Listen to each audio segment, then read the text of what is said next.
नमस्कार, मैं संजय अग्रवाल खुला मंच में आपका हार्दिक स्वागत करता हूं। पिछले दिनों 11 सितंबर को मेरे द्वारा फेसबुक के अपने टाइमलाइन में एक पोस्ट किया गया था, जिसमें बैकुंठपुर विधानसभा क्षेत्र के लोगों की समस्याओं के निराकरण के प्रयास करने की बात मेरे द्वारा कही गई थी। उस पोस्ट के बाद बहुत सारे लोगों की प्रतिक्रियाएं आई। कई लोगों ने व्यक्तिगत मुझे फ़ोन करके मेरे इस प्रयास को सराहा। बैकुंठपुर विधानसभा क्षेत्र के समस्याओं के निराकरण के लिए खुला मंच कितना कारगर सिद्ध होगा, यह तो भविष्य के गर्भ में है, लेकिन पूरी निर्भीकता के साथ आम जन की समस्याओं को समाज के समक्ष और जवाबदेह लोगों के समक्ष रखने में खुला मंच कोई कोर कसर बाकी नहीं रखेगा, इस बात का विश्वास आपको जरूर दिलाते हैं। पिछले दिनों चीता नामीबिया से भारत आया। कोरिया रियासत के द्वारा मारा गया एशियाई टाइगर केबीसी में के सवालों में रहा। बैकुंठपुर शहर के मध्य से गुजरने वाली सड़क के चौड़ीकरण का मुद्दा यथावत है और रावण दहन को लेकर द्वंद्व जारी है।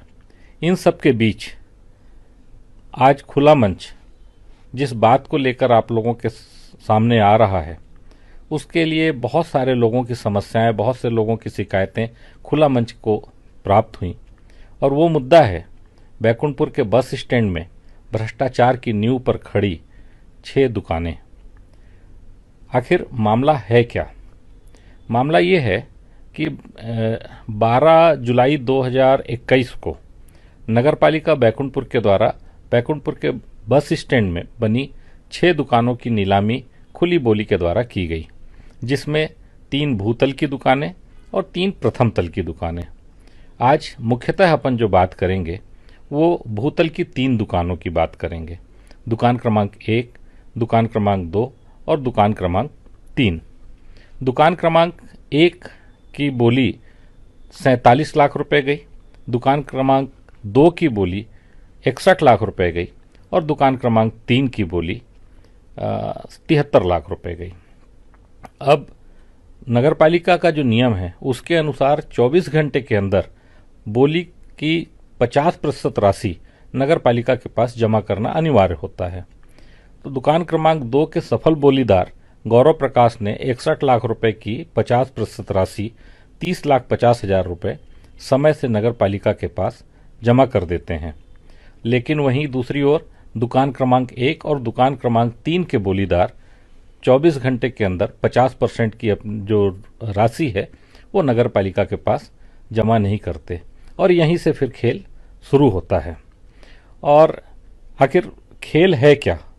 खेल ये होता है कि जब खुली बोली के द्वारा 2 लोगों ने दुकान क्रमांक 1 और दुकान क्रमांक 3 पैसा नहीं जमा करते हैं, उसके बाद बंद लिफाफे के द्वारा एक निविदा बुलाई जाती है जो पूरी तरीके से सेटिंग पर आधारित होती है, और उसमें दुकान क्रमांक 1 जो 47 लाख रुपए में गई थी, उस दुकान को 15,90,000 रुपए में दे दिया जाता है, और दुकान क्रमांक 3 जिसकी बोली 73 लाख रुपए में गई थी, उसको 16,75,000 रुपए में दे दिया जाता है। खुला मंच आज इस विषय को इसलिए लेकर के आया है क्योंकि इसका सरोकार बैकुंठपुर के विकास के साथ है, आपके साथ है और हमारे साथ। बंद लिफाफे के द्वारा जो दुकान विक्रय की प्रक्रिया नगरपालिका के द्वारा अपनाई गई, यह बहुत समय से बैकुंठपुर में चर्चा का विषय बना हुआ है। इसके लिए यहाँ के माननीय पार्षदों ने, बुद्धिजीवियों ने, समाजसेवी संगठनों ने, चेंबर ऑफ कॉमर्स ने अपने अपने तरीके से इसके विरोध में आवाज़ उठाई, और कलेक्टर कोरिया को भी इसकी शिकायत की गई, लेकिन उन्होंने भी इसकी उच्च स्तरीय जांच कराने की जगह नगरपालिका से प्रतिवेदन लेकर के कोरम पूरा किया। आखिर उच्च स्तरीय जांच कराने का मामला क्यों बनता है? उच्च स्तरीय जांच इसलिए आवश्यक हो जाती है क्योंकि ऐसा प्रतीत होता है, जो आरटीआई से जानकारी मिली है उसके अनुसार, कि दुकान क्रमांक 1 और दुकान क्रमांक 3 दोनों दुकानों के लिए जो लिफाफे प्रस्तुत किए गए हैं वो एक एक व्यक्ति के द्वारा ही प्रस्तुत किए गए हैं। वो ऐसा इसलिए है क्योंकि जो दुकान क्रमांक 1 15,90,000 रुपए में जिसको आवंटित की गई है, उसमें जो अन्य 2 और ऑफरदाता हैं उसमें ऑफर प्रपत्र में उनके हस्ताक्षर ही नहीं है। आपने बहुत सी निविदाएं देखी होंगी, सुनी होंगी, हमने भी डाली है। उनमें आपको ये चीज अच्छे से पता होगा कि बिना हस्ताक्षर के किसी भी ऑफर प्रपत्र का कोई महत्व नहीं होता, अतः दुकान क्रमांक 1 निरस्त किए जाने योग्य है। इसी प्रकार दुकान क्रमांक 3 में आ जाइए। दुकान क्रमांक 3 में जो 3 लिफाफे प्रस्तुत किए गए हैं, तीनों लिफाफे में फिरोज फल दुकान बस स्टैंड का पता लिखा हुआ है, जिससे स्पष्ट इस बात का परिलक्षित होता है कि ये तीनों ही लिफाफे एक ही व्यक्ति के द्वारा जमा किए गए हैं। और उसके अलावा यदि बकाया नहीं प्रमाण पत्र जो दोनों दुकानों के हैं, उन सभी बकाया नहीं प्रमाण पत्र में खाली मुख्य नगर पालिका की सील लगी है, किसी में भी उनके हस्ताक्षर नहीं है। दुकान क्रमांक 1 में जो जिनको विक्रय हुई है दुकान, उसके अलावा अन्य 2 लोग जो उनके समर्थन में ऑफर दिए थे, उन लोगों ने अपनी सुरक्षा निधि को भी दुकान क्रमांक 1 जिनको मिली है उनके पक्ष में समायोजित करने का पत्र लिखा है और उसको नगर पालिका ने मान भी लिया है। यहां तक कि जब खुली बोली नीलामी के द्वारा विज्ञापन दिया जाता है तो वो अंबिकावाड़ी और देशबंधु जैसे प्रतिष्ठित समाचार पत्रों में दिया जाता है, और जिस समय गोलमाल करने का दिमाग में रहता है उस समय तरुण पत्र और लोकस्वर जैसे कम प्रचलन वाले समाचार पत्रों में इसका विज्ञापन दिया जाता है। इस तरह की कई खामियां हैं जो इस ओर सुस्पष्ट इशारा करती है कि इसमें कई तरह की गड़बड़ियां हुई हैं। और छोटा मुद्दा नहीं है, मुद्दा इस बात का है कि 1 करोड़ रुपए दोनों दुकानों के अंतर की राशि वो बैकुंठपुर के विकास में जो लगती वो नहीं लग पाई है। इसके लिए हम जब जानने का प्रयास किए कि मुख्य नगर पालिका से बात करें और उनसे इस पूरी प्रक्रिया के बारे में जानें, तो उन्होंने इस विषय में कुछ भी बोलने से इनकार कर दिया। आपको सुनाते हैं कि मुख्य नगर पालिका अधिकारी क्या कह रही हैं। हम लोग आज 15 दिन से आ रहे हैं। नहीं आइए ना, ठीक है ना। 15 दिन से सिर्फ यही हो लिख रहा है। दीजिए ना, मैं तो बोल रही मेरे को बाइट नहीं देना, मैं बाइट देने से इनकार कर रही हूँ। खत्म बात।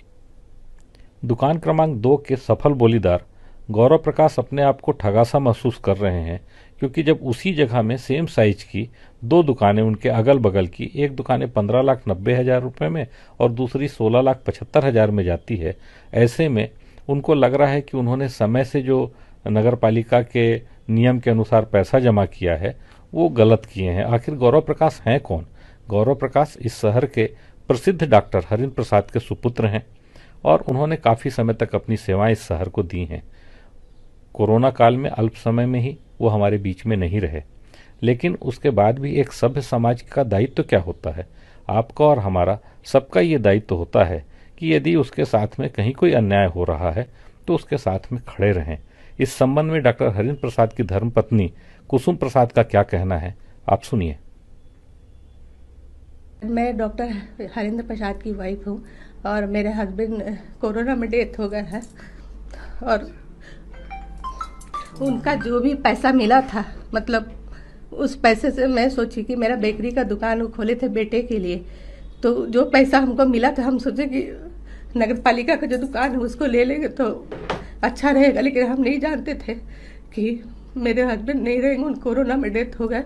उसके बाद मेरे साथ मैं तो दुकान ली थी ये सोच करके कि चलिए ये मेरा बेकरी का दुकान है तो हम वहाँ पे सेट हो जाएंगे, मतलब हमारा यहाँ पे रेंट लग रहा है ज़्यादा तो उससे मैं बच पाऊंगी, क्योंकि हमारे साथ बहुत धोखा हुआ है। अगल बगल का दुकान को आप लिफाफा पद्धति के तहत में किसी को जानकारी नहीं है, वो कहाँ आवेदन करी है क्या करी किसी को नहीं पता है, और वो अगल बगल का दुकान को 17 में दे दी और मेरे को क्या बोलती है कि नहीं हम तो कोई भी गलत काम नहीं किए, हम लिफाफा पद्धति के तहत। अभी भी ठीक है, हम उतना आप बोल रहे हैं ना कि 61 आपको देना ही पड़ेगा, हम देंगे, लेकिन आप तीनों को बराबर करिए, फिर से या तो बोली कराइए, निरस्त करके बोली करवाइए, और नहीं तो मेरा पैसा वापस करिए, हमको दुकान नहीं लेना, अब तो हमको बिल्कुल नहीं लेना। खुली बोली के द्वारा जिस समय नीलामी की प्रक्रिया अपनाई गई थी उस समय स्थानीय फल व्यवसायी विजय गुप्ता ने भी उसमें भाग लिया था और निरस्त हुई दुकानों की पुनः बोली का वो प्रतीक्षा ही करते रह गए। बाद में जब उन्होंने पता लगाया तो उनको ये पता चला कि वो दुकानें बंद लिफाफे के द्वारा किसी को विक्रय कर दी गई हैं। इस बात से क्षुब्ध होकर के वो न्यायालय की शरण लिए और कमिश्नर न्यायालय में आज भी इस संबंध में मामला लंबित है। दुकान अंतरण नियम के अनुसार जब भी कोई भी मामला किसी भी न्यायालय में लंबित होता है तो उसकी प्रशासकीय स्वीकृति नहीं मिल सकती। उसके बाद भी नगर पालिका प्रशासन एन केन प्रकारेण दुकान की प्रशासकीय स्वीकृति लेने का प्रयास कर रहा है। आइए सुनते हैं इस संबंध में स्थानीय फल व्यवसायी विजय कुमार गुप्ता का क्या कहना है।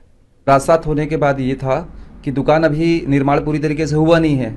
अब जो बोली कैंसिल हुई है उसकी नीलामी फिर से होगी। लोग जो बोली करता थे बैठ के वेट कर रहे थे कि भाई बोली फिर से लगाई जाएगी तो अपन फिर से उसमें हिस्सा लेंगे। इसी बीच चुनाव परिषद का होना था, परिषद बैठने के पूर्व ही उन दुकानों की फिर से नीलामी की गई। ना कोई उसकी सार्वजनिक सूचना दी गई, ना किसी अच्छे पेपर में दिया गया। छुपा करके तरुण पद जैसे पेपर में जो बैकुंठपुर में आता ही नहीं है, ऐसे पेपर पे विज्ञापन दे करके और उन दुकानों की मतलब गोपनीय तरीके से कहा जाए तो नीलामी की गई। किसी को उसके बारे में कुछ खबर ही नहीं मिली। जब खबर एक आध महीने बाद पता चली तो पता चला कि लिफाफा पद्धति बुला करके उन दुकानों का आवंटन कर दिया गया है। कागज निकालने से ये समझ में आया कि 3 नंबर दुकान पे जो लिफाफे गए तो केवल 3 लिफाफे ही गए हैं और तीनों लिफाफे एक ही व्यक्ति के द्वारा भरे गए। हाँ, इसकी शिकायत की है अपन कलेक्टर महोदय के पास और काफ़ी जगह शिकायत करने के बाद जब उसका कोई मतलब कार्रवाई उस पर नहीं की गई तो कमिश्नर ऑफिस में अपन केस भी लगाए। कमिश्नर ऑफिस में केस अभी चल ही रहा है उसका और वहाँ भी काफ़ी विलम्ब होता चला गया तो उसके लिए अपन हाईकोर्ट गए। उसमें जो एनओसी सम्मिलित की गई है उस एनओसी को अगर आप देखेंगे तो ना ही उसमें डिस्पैच नंबर है, ना ही डेट डला हुआ है और ना ही किसी संबंधित अधिकारी के उसमें दस्तखत है। उसके अलावा वो किस चीज़ की एनओसी उसको जारी किए हैं वो भी किसी प्रकार का विवरण नहीं है, केवल उसमें निरंक लिखा हुआ है और अधिकारी के दस्तखत के बिना, डिस्पैच नंबर के बिना वो एनओसी तो कहना चाहिए तो एक पूरी तरीके से फर्जी ही है। इस संबंध में हमने नगरपालिका अध्यक्ष श्रीमती नमिता शिवहरे जी से भी बात की। उन्होंने कहा कि उन्हें भी इस बारे में कई शिकायतें मिली हैं, जिसके लिए उन्होंने स्थानीय स्तर से लेकर के राज्य सरकार तक पत्र लिखा है। आइए सुनते हैं उनका क्या कहना है। पुराने बस स्टैंड की दुकान लिफाफा पद्धति से किया गया है। मेरे पद में आने के बाद शहर में चर्चा हो रही थी, शिकायतें हो रही थी, तो उसकी जांच के लिए हम लोग ने कलेक्टर कोरिया में उसका निष्पक्ष जांच के लिए मांग किए हैं। इसके बाद अपने और इस मामले को सही तरीके से तूल दिया जाए और राज्य सरकार से भी हम लोगों ने पास भी यह मामला दर्ज है जिसकी सुनवाई 10 तारीख को है, पेशी है और अभी अगले सामान्य सभा की परिषद की बैठक में ये मामला रखा गया था जिसमें कुछ पार्षद जो थे उससे सहमत थे और कुछ नहीं थे। तो हम लोगों ने राज्यसभा से भी इसका निष्पक्ष जांच का मांग किया है और राज्य सरकार से बाकी जो अपने कोर्ट का निर्णय होगा वो मान्य होगा। अभी तक आपने सारी बातों को सुना, समझा व देखा। सुस्पष्ट हो गया होगा कि सारा मामला क्या है। इस संबंध में हमने विधिक जानकारों से भी सलाह ली। उनका ये कहना था कि यदि परिषद चाहे तो एक बैठक बुला करके इस त्रुटिपूर्ण आवंटन को निरस्त कर पुनः नीलामी द्वारा, खुली बोली के द्वारा दुकान का विक्रय किया जा सकता है। इस संबंध में जहां पर क्षेत्र के विकास की बात हो, मेरा जनप्रतिनिधियों से और नेताओं से यह आग्रह है कि उसमें शांत न बैठें। रामधारी सिंह दिनकर की एक प्रसिद्ध कविता है जिसमें उन्होंने कहा है कि समर शेष है, नहीं पाप का भागी केवल व्याध, जो तटस्थ हैं समय लिखेगा उनका भी अपराध। आज के लिए बस इतना ही। अगले अंक में हम फिर एक नई समस्या को लेकर के नए विषय पे आपसे चर्चा करेंगे। तब तक के लिए धन्यवाद। जय हिंद, जय भारत, जय छत्तीसगढ़।